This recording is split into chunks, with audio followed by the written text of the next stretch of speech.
How's it going, Eliminators? Today we're going to be replacing a head gasket and also an overhead valve gasket on a Kawasaki FC540V engine that came off of that John Deere 325 riding lawnmower. So let's get right into it. So in my previous video, we replaced the sump gasket there and also the crankshaft main seal. If you guys haven't seen that video, click the link in the top right of your screen and that'll take you to that video. But today we're going to be moving on to the head gasket and also the overhead valve gasket, and I want to get my engine set up nicely. So I have this table here and you guys can see that we've cut a nice oval into the center, and we've also cut some holes for potential engine bolts just so I can put 1 or 2 bolts in just to hold things down.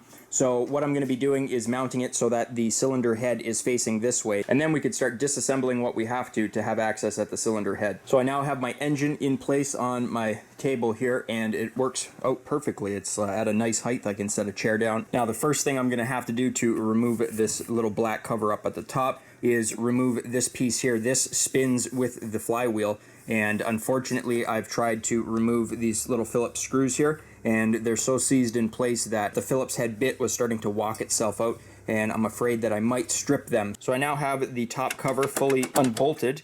I just have to get these Phillips screws out, and you can see I have let them soak. Well, that one's stripped. That one's stripped too, so we're 2 for 2. It's not looking good.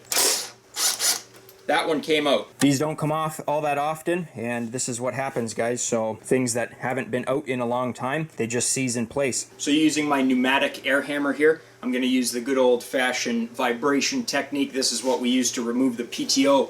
So I'm just going to come in here and try to vibrate these screws free.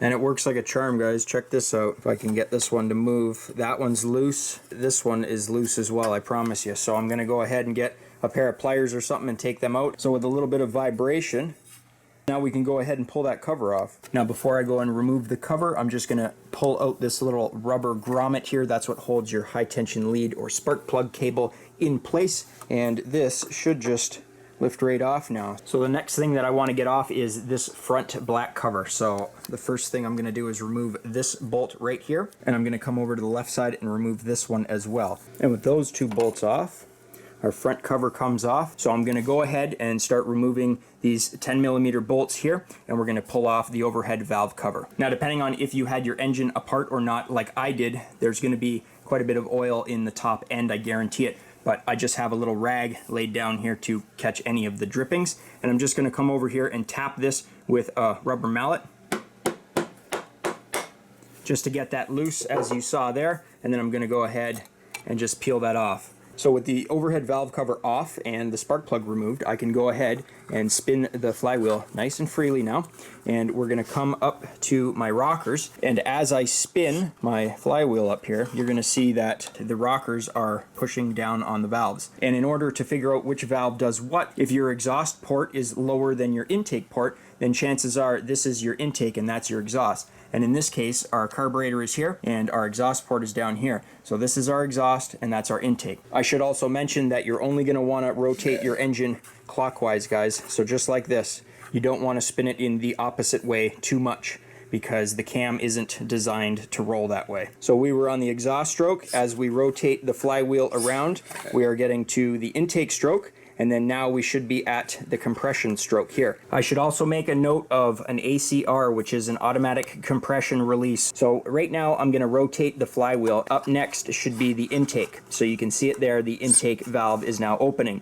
We're going to come around, and the next stroke of the piston should be coming up in the cylinder, and it should be on the compression stroke.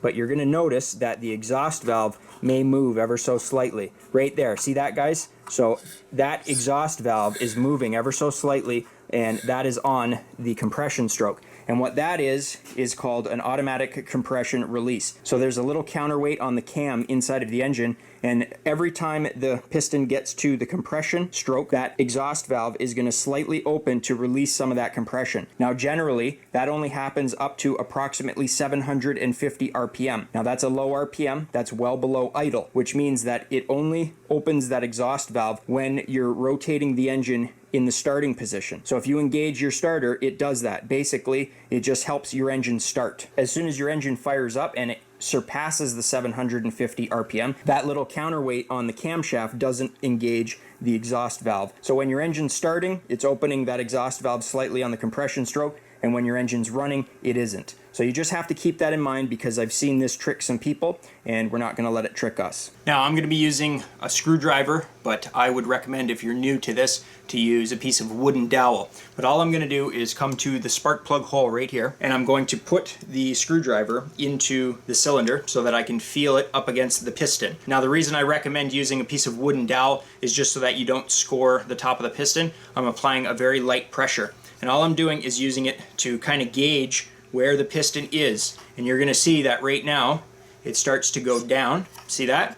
And right here we get to the top highest position. That's top dead center on the compression stroke. Now once you do get to this point, you're going to notice that the flywheel will turn approximately a ½ inch in either direction, and your screwdriver isn't going to move. What I did there with the screwdriver, that just gives me kind of like an idea of where the piston is in the cylinder. Once I take the head off, which I'm going to be doing next, then we'll actually be able to see the piston. Then we'll be able to bring it to top dead center to the point where the piston can no longer travel up, and then we'll know 100% we're at top dead center on the compression stroke. But for now, I'm going to start loosening off our head bolts here. So with a 14mm socket, I'm going to be removing these head bolts using my pneumatic impact here.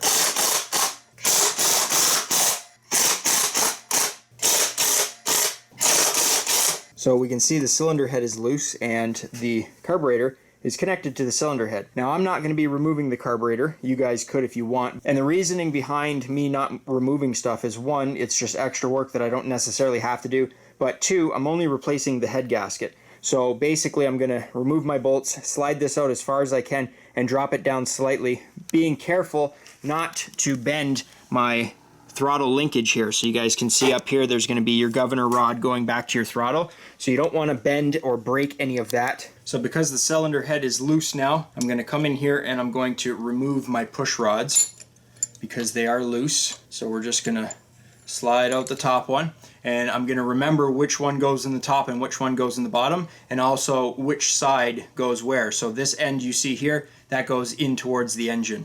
So I'm just going to lay those off to the side. I will wipe them down afterwards, but this will allow me to remove my cylinder head a little bit more. But like I said, I'm trying to limit the amount of things that I have to take off. So at this point, I'm going to pull the bolts back far enough to the point where I can slide the head gasket out, and then I can go ahead and drop my new one in.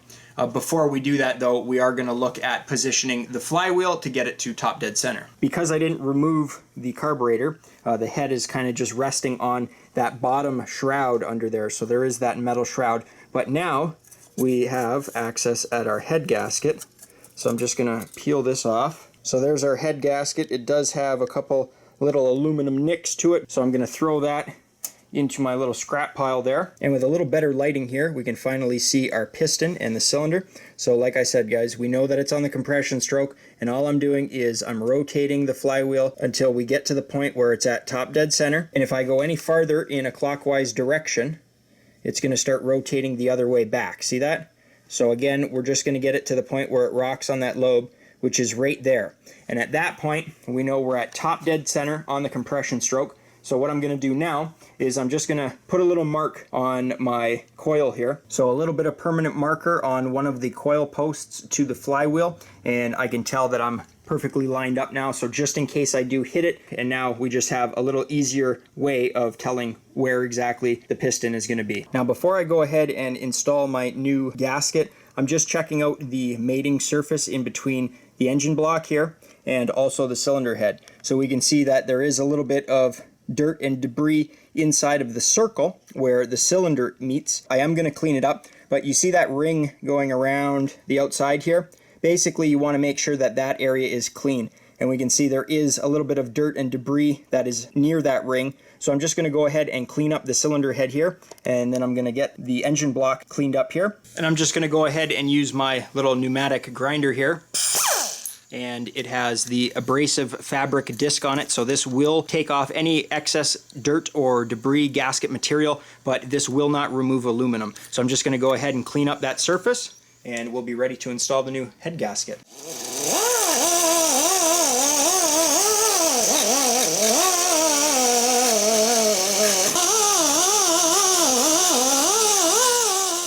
Then using a little bit of brake cleaner, I'm just going to spray down the gasket surface.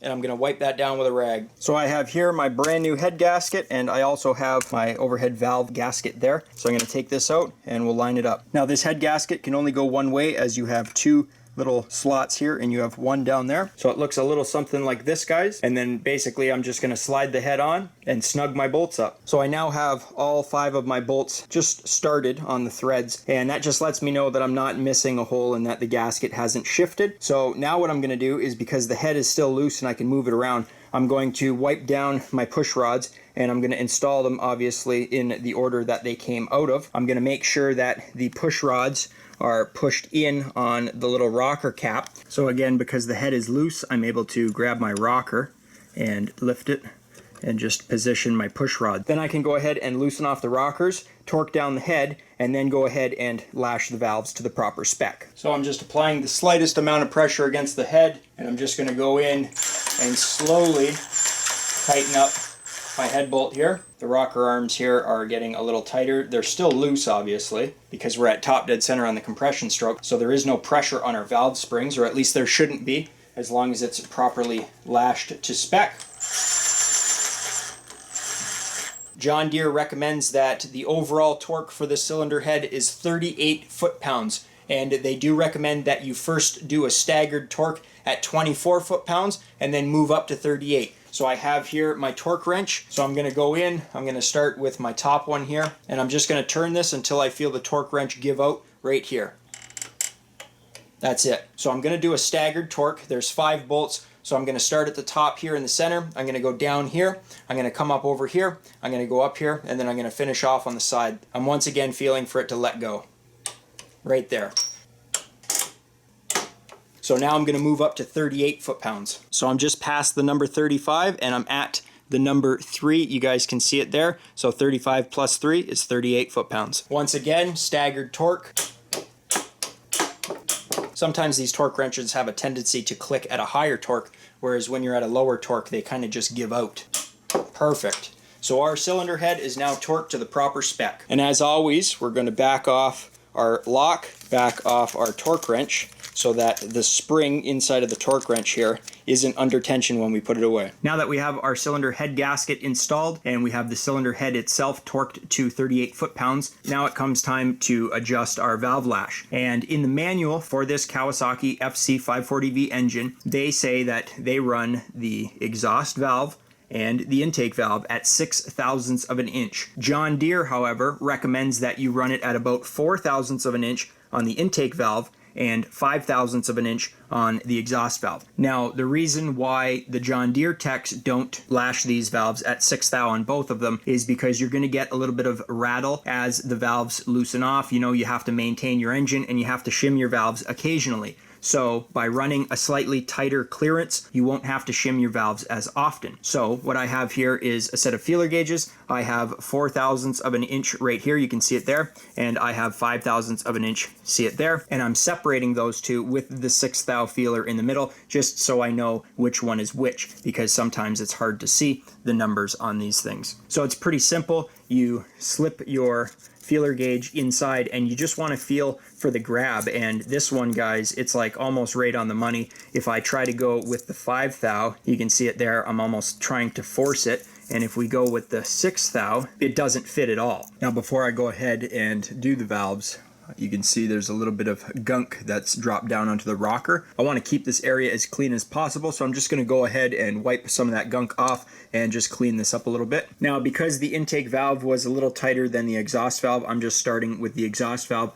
Again, the flywheel is at the mark of top dead center on the compression stroke. Now, using a 12mm box end wrench, we're going to break the locking nut loose. Once you have that lock nut loose, you can go ahead and make your adjustment. So I have here a set of Stanley Fat Max Allen keys, hex keys, whatever you want to call them. This is the standard because we're working on a Kawasaki. We're going to be using metric, and we're going to be using the number 4.5. Well, guys, this is unfortunate, but I'm having a real hard time getting my my key here in there. Someone, whoever did the valves previously to me, has most likely used the improper tool. So they didn't use a 4.5, they could have used a standard, and they went in there and they rounded them off. And unfortunately, even with my diamond tipped rounded head on the end there, I just can't get it in. They just are rounded off in there just enough to prevent my tool from going in. So to make it a little easier on myself, I'm just using a T25 Torx on a socket, and that just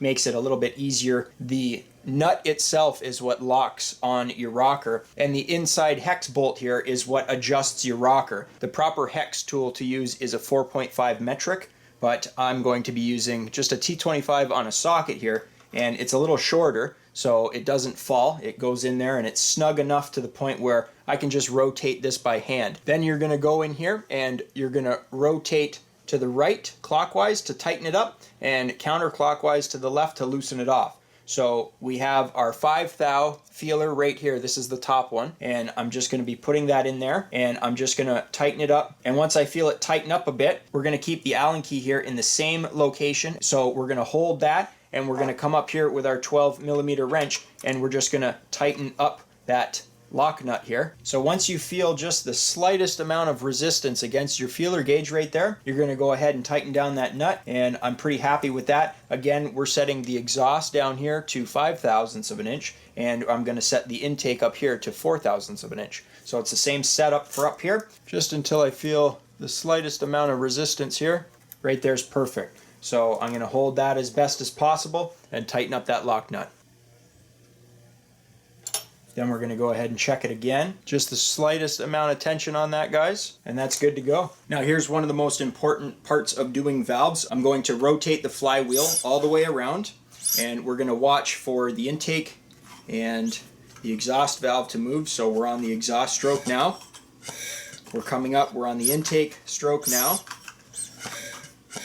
We're going to be on the compression stroke now. And then we're going back to the exhaust stroke now. And we're just kind of feeling for any binding, and I can feel that there's absolutely no resistance other than the natural resistance of the engine rotating around, but I can feel that everything feels pretty good to me. So we're going to roll it around, make sure your engine has a full revolution, and this will ensure that when you go to fire it up, if you, let's say you adjusted your valves too tight, then you'll know that when you go to fire up your engine, you won't have a catastrophic engine failure due to something adjusted improperly. I'm going to bring it around to the point where my little mark is, and I know that I am now at top dead center of the compression stroke, and we can go ahead and I'm just going to double check my valve lash. Okay, so I'm checking my intake, 4/1000ths of an inch, feels good to me. If I try to take my 5/1000ths of an inch, it won't go. So that means that the intake valve is lashed to the proper spec. And if I come down here, I'm going to check my exhaust, 5/1000ths of an inch, feels good to me. And the 6/1000ths of an inch does not fit, so I know that our exhaust valve is set at the proper lash as well. So now we're ready to install the overhead valve cover. Now this thing's pretty dirty. It does have some gunk all over it and some gunk inside of it as well. So I'm just going to take a shop towel, wipe some of that out. I'm going to take just an X-Acto knife and pick out my old gasket here, and I'm going to make sure that this surface is perfectly clean so that we don't have an oil leak out of our overhead valve cover. So we're just going to peel this out of here. I can see that it appears that someone has used a little bit of gasket maker, so this could also have been off at some point, and someone just took a little bit of RTV kind of silicone in there to try their best at sealing it up. So this could have leaked as well, but I have a new gasket that we're going to be installing here. So I have my new overhead valve gasket here, and you guys can see that in the valve cover itself there's going to be these little notches, and that's what holds this little gasket in place. It's kind of like a large fitted O-ring, so to speak. All you want to do is line it up, and then wherever you see those little notches, you're just going to take your thumb and press it down and fit it into place. Now, once again, guys, all the part numbers are going to be in the description down below. Okay, so I have my new gasket installed. I've cleaned both surfaces. We're not using red thread locker because red thread locker, you'll never get the bolts out. Blue, it just helps keep them in place, that's all.